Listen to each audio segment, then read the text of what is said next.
Bonjour, aujourd'hui on part en vacances. Et pourquoi mesdames, c'est toujours vous qui faites les valises? Qu'est-ce que vous mettez dans ces valises? Vous avez peur qu'on nous vole la maison ou quoi quand on part en vacances? Non, je vous garantis, on la retrouvera en revenant. Ma mère déjà, à l'époque, quand on partait en camping, avec la caravane, mais c'était terrible. On partait en Espagne 15 jours, donc forcément pour partir en Espagne, 5 paires de bottes, 3 caouets, 5 manteaux, 6 paires de gants. Logique. Et je vous parle pas des glacières pleines à la gueule de bouffe. Parce qu'il y a une stratégie française, d'ailleurs je ne sais pas si c'est français, qui dit on n'achètera pas sur place. Comme si le supermarché du Sud était plus cher que le supermarché de Bretagne. D'ailleurs, on le sait bien, les sudistes, quand ils viennent en Bretagne, c'est pas pour les vacances, ils viennent juste pour faire leurs courses. Bref, on partait donc pendant 700 km avec dans la voiture le chien entre les jambes, le tuba dans l'oreille et les jeux de société pour pas déranger papa qui lui surveillait la caravane du coin de l'œil dans son rétroviseur et qui toutes les 100 bornes s'arrêtait pour remettre de l'huile de sieur sur les essieux de la caravane vu que la caravane était pas tout à fait neuve.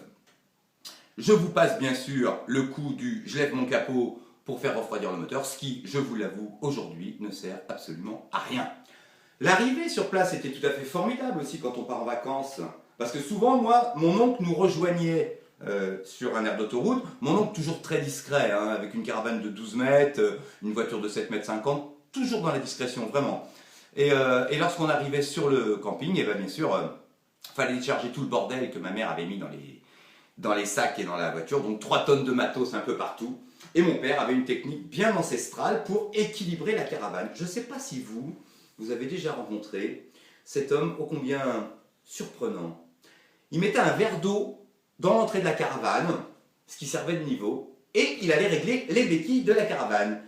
Et comme moi je ne savais pas pourquoi était là ce verre d'eau, et ben à chaque fois que je passais, je buvais le verre d'eau. Donc il n'a jamais réussi à équilibrer cette bon Dieu de caravane. Je vous passe les détails sur les 100 000 noms de Dieu pour pouvoir mettre les auvents et pour pouvoir caler cette caravane qui, je vous le rappelle, était là pendant 15 jours et qui, bien sûr, fallait qu'on les mette face à face entre mon oncle et mon père, des fois que pendant les 15 jours, on ne se verrait pas assez. Donc face à face, c'était beaucoup mieux. Toujours est-il, mesdames, messieurs, que si les hommes organisaient les vacances, eh ben croyez-moi, on partirait à l'hôtel avec une paire de tongs et une serviette. Bonnes vacances!